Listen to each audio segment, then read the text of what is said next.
Capítulo 5. Poder criativo. Aquele que fez o céu e a terra.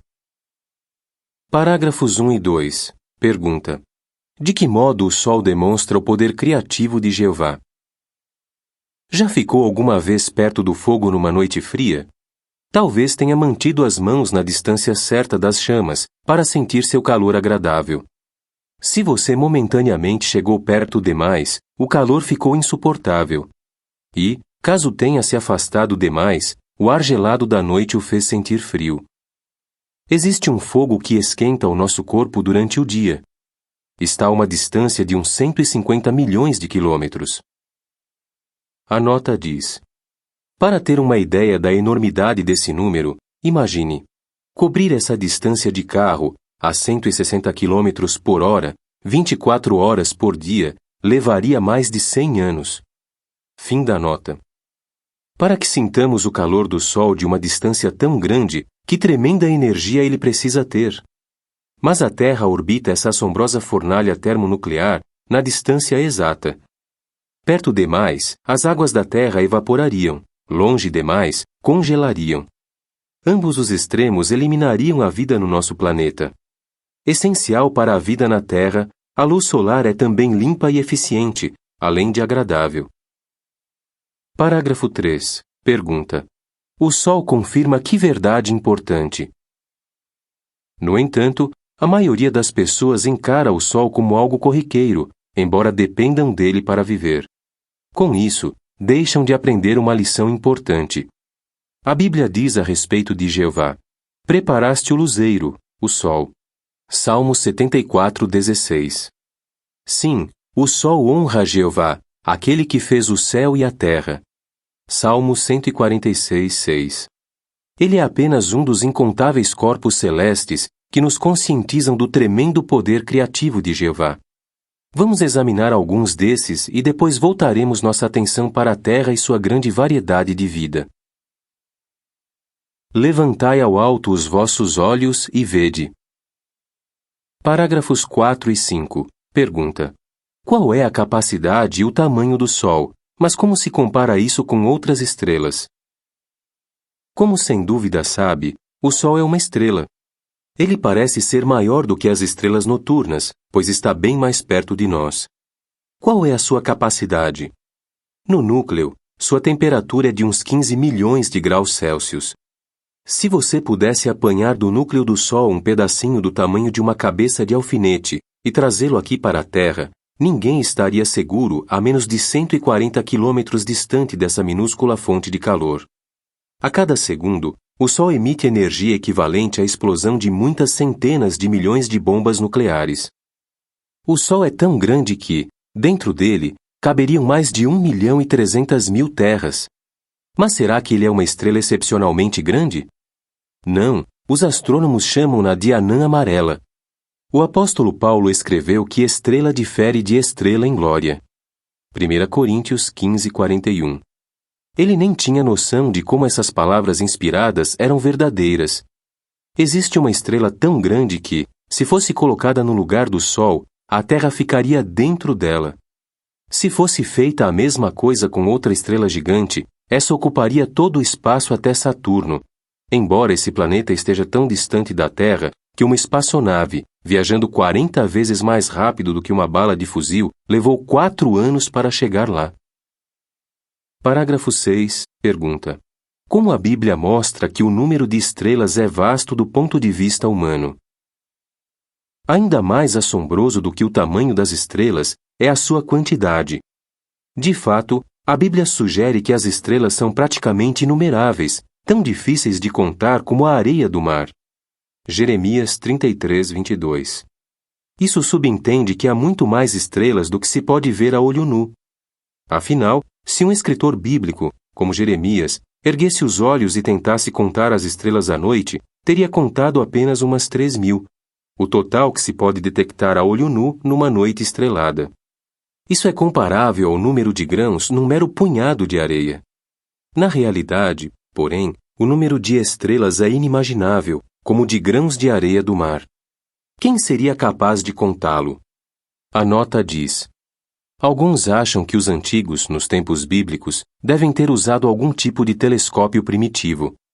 Se não, ponderam, como as pessoas daquele tempo poderiam saber que o número de estrelas é tão vasto e incontável do ponto de vista humano? Essa especulação infundada não leva em conta Jeová, o autor da Bíblia. Fim da nota. Parágrafo 7. Pergunta A. Mais ou menos quantas estrelas existem na galáxia Via Láctea e, em comparação com o total, será que esse é um número muito grande? Pergunta B. Por que é significativo que os astrônomos achem difícil contar as galáxias e o que isso nos diz a respeito do poder criativo de Jeová? Isaías 40, 26 responde: Levantai ao alto os vossos olhos e vede. Quem criou estas coisas? Foi aquele que faz sair o exército delas até mesmo por número, chamando a todas elas por nome. O Salmo 147, 4 diz: Ele conta o número das estrelas. Qual é o número das estrelas? Não é uma pergunta fácil de ser respondida. Os astrônomos calculam que há mais de 100 bilhões delas só na nossa galáxia, a Via Láctea. A nota diz: Sabe quanto tempo você levaria apenas para contar 100 bilhões de estrelas? Se pudesse contar uma por segundo, 24 horas por dia, levaria 3.171 anos. Fim da nota. Mas a nossa galáxia é apenas uma dentre muitas outras, muitas das quais fervilham com mais estrelas ainda. Quantas galáxias existem? Alguns astrônomos estimam em 50 bilhões. Outros calculam que possam existir até 125 bilhões. De modo que o homem não consegue determinar nem mesmo o número de galáxias, e muito menos o total exato dos bilhões de estrelas que elas contêm.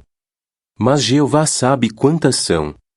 Além disso, ele dá um nome a cada estrela. Parágrafo 8. Pergunta A. Como se pode ter uma ideia do tamanho da galáxia Via Láctea? Pergunta B. Por que meios Jeová controla os movimentos dos corpos celestes? A nossa reverência só pode aumentar quando pensamos no tamanho das galáxias. Calcula-se que a extensão da Via Láctea seja de uns 100 mil anos-luz. Imagine um raio de luz viajando a tremenda velocidade de 300 mil quilômetros por segundo. Esse raio levaria 100 mil anos para cruzar a nossa galáxia. E há galáxias muito maiores do que a nossa. A Bíblia diz que Jeová estende esses vastos céus como se fosse um simples tecido. Ele também controla os movimentos dessas criações. Desde a menor partícula de poeira interestelar até a mais poderosa galáxia, tudo se move segundo leis físicas formuladas e aplicadas por Deus. Assim, alguns cientistas comparam os movimentos precisos dos corpos celestes à coreografia de um complexo balé. Pense, então, naquele que criou essas coisas. Não sente profunda reverência pelo Deus de tamanho poder criativo? Quem fez a terra pelo seu poder. Parágrafos 9 e 10. Pergunta: de que maneiras é evidente o poder de Jeová no posicionamento do sistema solar, de Júpiter, da Terra e da Lua? O poder criativo de Jeová é evidente em nosso lar, a Terra. Ele a situou com muita precisão dentro do vasto universo. Alguns cientistas acreditam que muitas galáxias sejam inóspitas para um planeta em que há vida, como o nosso. A maior parte da Via Láctea, evidentemente, não foi projetada para sustentar vida. O centro galáctico está coalhado de estrelas. A radiação é alta e quase colisões entre estrelas são comuns. Nas extremidades da galáxia não existem muitos dos elementos essenciais à vida. O nosso sistema solar se localiza no ponto ideal, entre esses extremos. A Terra se beneficia de um remoto, porém gigante, protetor, o planeta Júpiter. Mais de 1000 vezes maior do que a Terra, Júpiter exerce uma tremenda influência gravitacional. O resultado?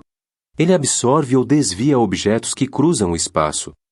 Os cientistas calculam que, se não fosse Júpiter, a chuva de projéteis maciços que atingem a Terra seria 10.000 vezes maior do que é no presente. Mais perto, a Terra é abençoada com um satélite incomum, a Lua. Mais do que um ornamento e fonte de luz noturna, a Lua mantém a Terra numa inclinação constante e firme. Essa inclinação produz aqui estações previsíveis e estáveis, outro fator importante que favorece a vida. Parágrafo 11. Pergunta: como a atmosfera da Terra foi projetada para servir de escudo protetor? O poder criativo de Jeová é evidente em todas as facetas do projeto da Terra. Veja a atmosfera, que serve como um grande escudo. O Sol emite tanto raios benéficos como mortíferos. Ao atingirem a parte superior da atmosfera, os raios letais transformam o oxigênio comum em ozônio. A resultante camada de ozônio, por sua vez, absorve a maioria desses raios. Assim, nosso planeta tem seu próprio guarda-chuva protetor. Parágrafo 12. Pergunta: como o ciclo de água atmosférico ilustra o poder criativo de Jeová? Esse é apenas um dos aspectos da atmosfera, uma complexa mistura de gases, ideal para sustentar a vida das criaturas na superfície da Terra ou perto dela.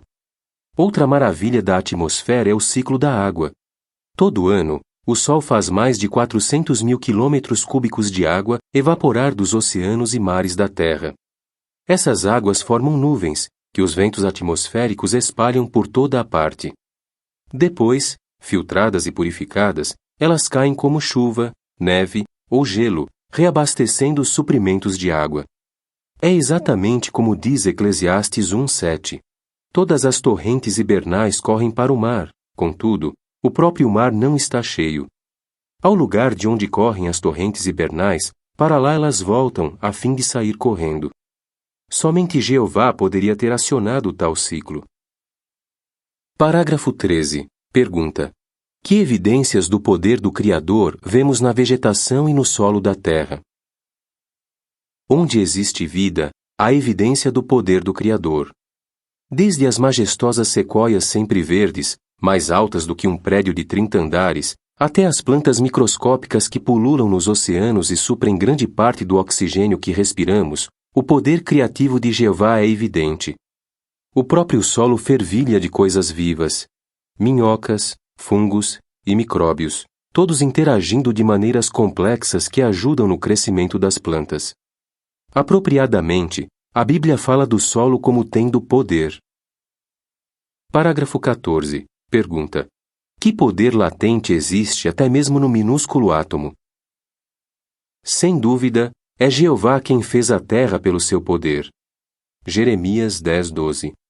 O poder de Deus é evidente até mesmo nas menores criações. Por exemplo, 1 milhão de átomos colocados lado a lado não atingiriam a espessura de um fio de cabelo humano. E, mesmo se um átomo fosse aumentado até a altura de um prédio de 14 andares, seu núcleo seria do tamanho de um mero grão de sal no 7º andar. No entanto, esse infinitésimo núcleo é a fonte da espantosa energia liberada numa explosão nuclear. Toda coisa que respira. Parágrafo 15. Pergunta: ao referir-se a vários animais selvagens, que lição Jeová ensinou a Jó?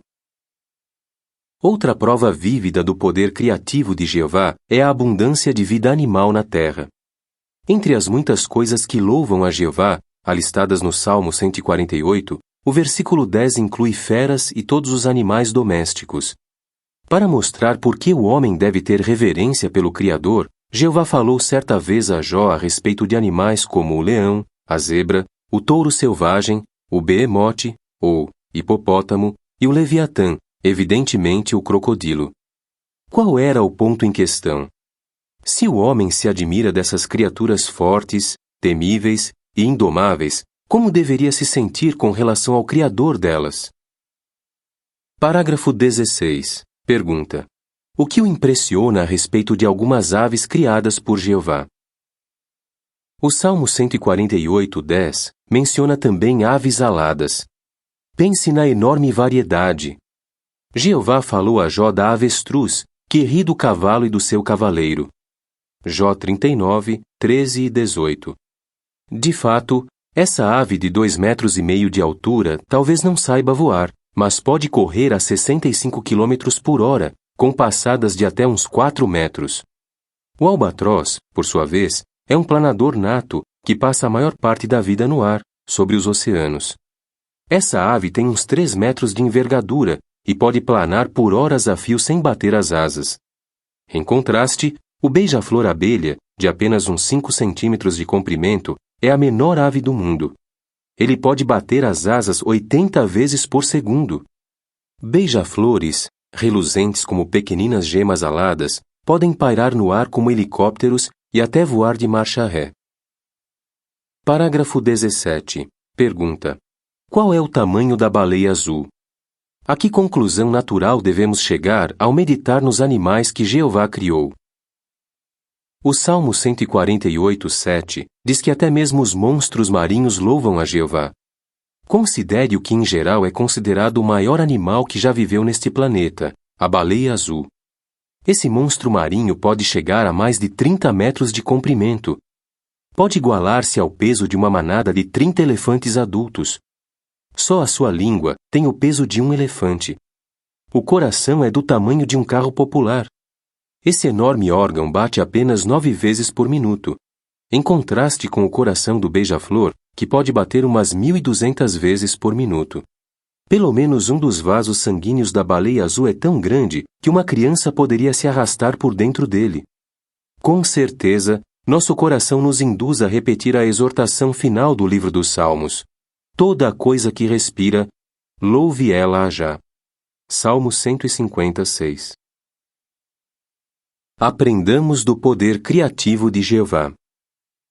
Parágrafos 18 e 19. Pergunta: até que ponto chega a diversidade das coisas vivas feitas por Jeová na terra e o que a criação nos ensina a respeito de sua soberania?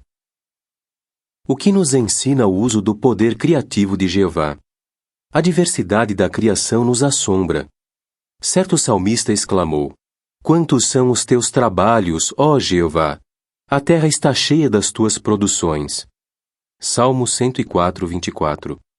É verdade. Os biólogos já identificaram bem mais de 1 milhão de espécies de coisas vivas na Terra, mas as opiniões variam quanto a se o total é de 10 milhões, 30 milhões ou mais.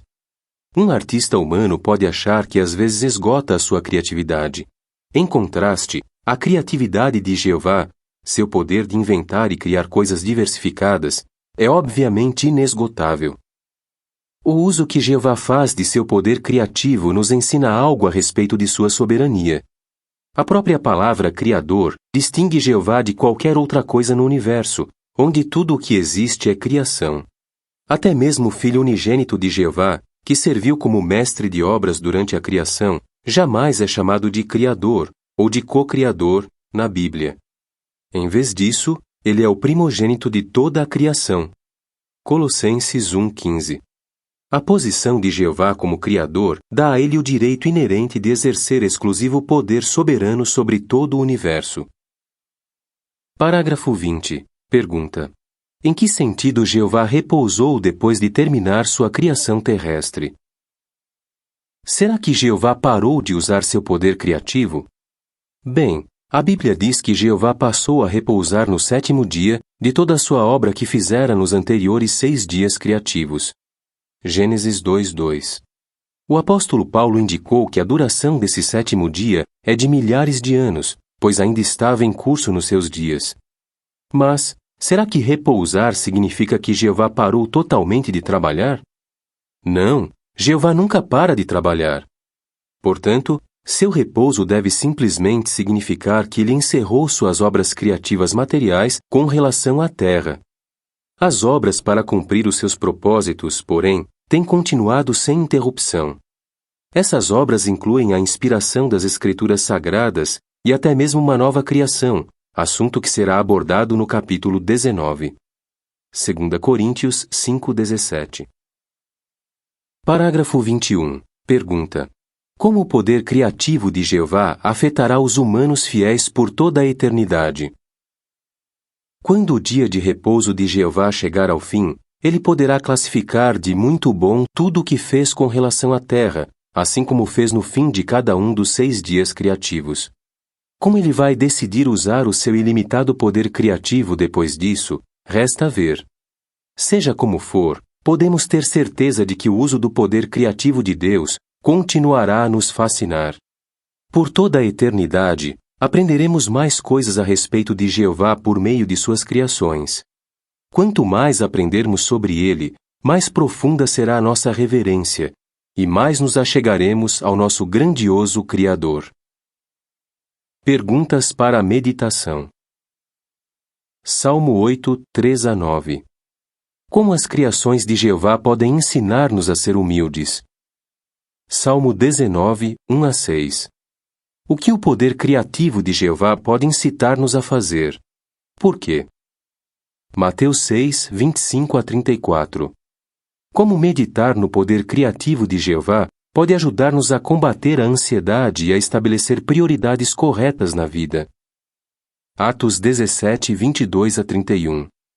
De que modo o uso do poder criativo de Jeová nos ensina que a idolatria é errada e que Deus não está longe de nós?